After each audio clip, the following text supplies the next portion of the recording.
And I don't give a fuck about Raheem either. I don't give a fuck about myself. Look, I ain't shit. I ain't never gonna be shit. And you less of a man than me, so soon as I decide that you ain't gonna be shit, so be it. You remember that, motherfucker. Gade ki jan vampir yo nan film Sinners, ap gade moun ki pa kontamine ak fe noir. Yap salive sous lumière. Yo rive nan point yo manje lumière pou yo kouvri tout vide ki an dan yo. Sa même symbolize moun ki kite jalousie tourne manje yo pendant yo ap gade lumière ou, kap fe compétition en cachette, kap imite ou, ak yon vision nan tête yo sou ki jan sataye si yo te ka kenbe lumière ou.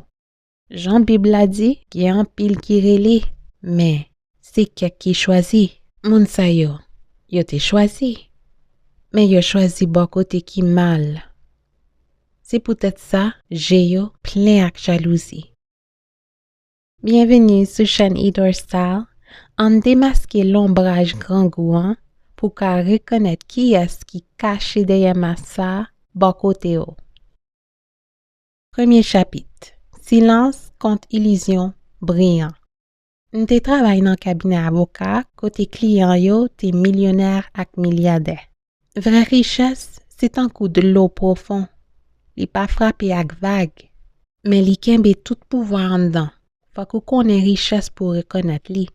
Li paraît dans détail yo, coudage sous costume nan, bouton manchette en l'or 24 carats ak soulier qui monte dans 5 chiffres.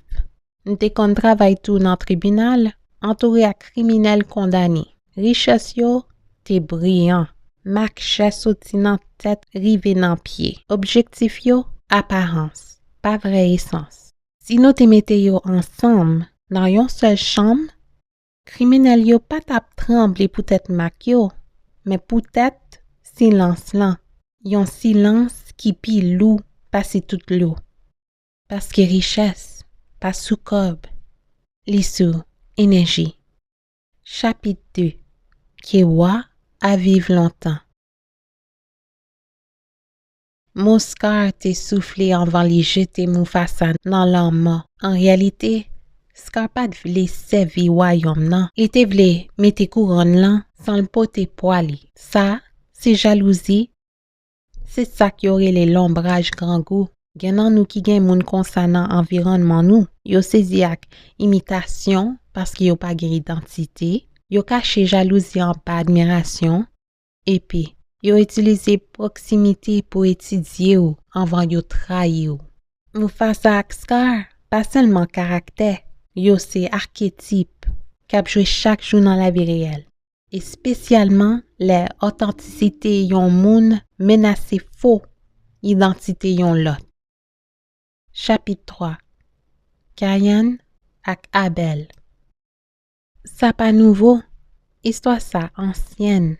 Caïn ak Abel, même parents, même sang. Of Abel te soti nan yon cœur qui te propre. Sa Caïn te pote a soti nan ego. Bon Dieu honore Abel. Et puis, Caïn tourne noir ak jalousie. Le bon Dieu te parlé à Caïn avant li tout tuer Abel. Li te dit, si ou fait ça qui bien, ou ka leve tête ou, mais si ou pas fait ça qui bien, péché aptan nous devant pot là. Li envie prend nous, mais ou doué, kembel, en bas pied ou. Au lieu de monter pi ou, Caïn baisse tête li. Tout y était vini pi facile par ses réflexions. Parfois, pi gros raïsse ou c'est moun qui pi près ou. Si yo fonctionne nan ego, tant que Caïn, toute faveur ou recevoir ka vin yon piquant nan kè yo, un simple compliment, yon geste ou soit yon attention qui pa pou yo, fait jalousie yo grandi. Nan famille, nan travail, nan sekou, l'ombrage grand goût ap gade yo. Yo pa ka célébrer faveur parce que faveur c'est glace qui reflète manque yo.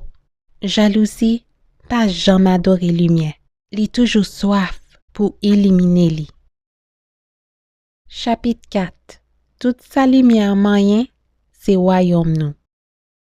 Ça li te dit, pas externe seulement, c'était éteigno, parce que royaume bon Dieu a, pas dehors. li en dan ou.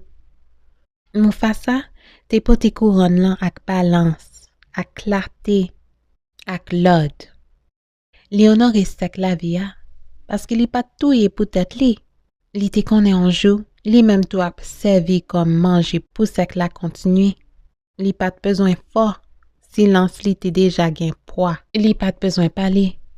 Présence li te entre nan chambre lan. Epi, silence la te vin tourner l'ordre. Même bête yo te reconnaître ça. Non li fait yo trembler. Parce que non ça te pote poids qui dépasse bris. Yon non c'est un héritage spirituel. Li charge ak énergie, choix ak action yon moun. Richesse c'est poussière. Mais non, c'est écho qui connaît pour toute génération.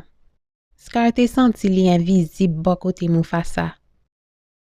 Est-ce que ou jamais senti pour un mauvais jet yon moun parce que lumière ou claire là ou tête ou? Ça qui sépare yo, c'est intégrité. Mufasa te soti nan entier, Scar nan vide. Au lieu pour le remplir vide li ak lumière, li te servi ak fè noir pour détruire ça qui te déjà bâti. Li te pote couronne nan, mais couronne lan pat pote le respect. Yo te toléré présence li parce que énergie li te pourri ak fè noir. Mais fè noir pas bay la vie, seulement l'an mort. C'est comme ça royaume lan vin sec, vide. Yon réalité qui reflétait propre fè noir li. Chapitre 5. L'ombrage qui tout près ou.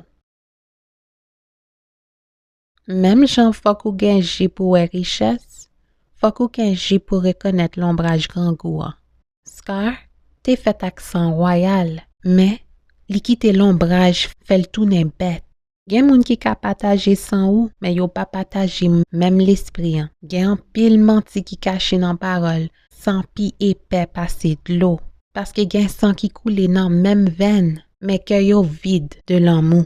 Famille, c'est pas l'amour. L'amour c'est preuve qui fait dans action. Gen moun qui pas seulement parrain mais lumière ou, yo envie détruire, valer, faire disparaître dans fait noyau. Ça kayon silence le wap célébrer tête ou, c'est jalousie kap démasqué tête yo. Frère ou soit sœur qui jouent rôle zami mais ap surveiller ou, tant que c'est en compétition. Ménage qui crase ou doucement, caché diété ou, c'est pas l'amour, c'est esclavage n'âme. Parents qui jaloux pour lumière jeunesse ou, et puis qui cherche vivre à travers ou. Proximité yo, c'est j'ai caché. Imitation yo, c'est masque. Trahi yo pour dévorer yo. Chapitre 6. Yo ka imite fuya, mais yo pa gen racine lan. Pon tu te créé diable la, yo te konre l'île étoiles bon matin. C'était yon ange gros rang qui clairait tant qu'au soleil là. Maintenant que li, envie te prend racine. Li te vle louange qui pour bon Dieu, li te envie trône lan sans lumière, gloire sans pitié. Satan kou, yon moun nou connaît? Les bon Dieu te ouais, sak te nan ke li te voye l soti nan royaume lan. Diable lan, li pa ka créer, li ka seulement déformer, li pa ka diriger, li ka seulement manipuler. Li pa ka gen pouvoir pour l'onctionner. Li ka seulement accuser. Moun ki nourri envie nan kè yo ap alimenter même constricteur l'ombrage sa. Pi fou toujours, le ou ferme porte la, le ou retire accès yo, l'ombrage la lage yo. Et puis, yo commence pourri nam yo.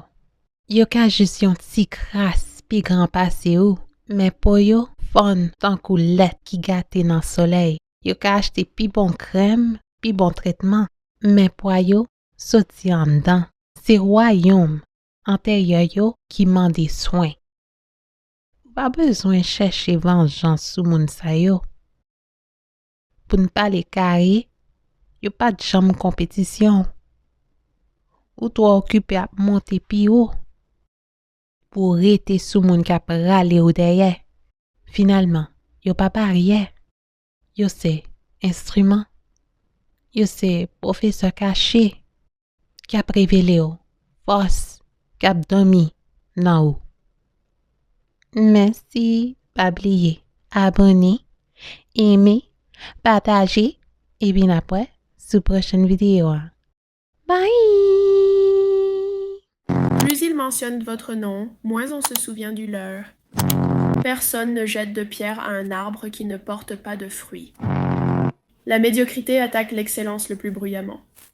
S'ils ont besoin de former un groupe contre vous, vous avez déjà gagné. S'ils font semblant de ne pas le voir, c'est qu'ils regardent 2 fois plus attentivement. Les haineux se détestent en votre présence, et c'est là le vrai problème.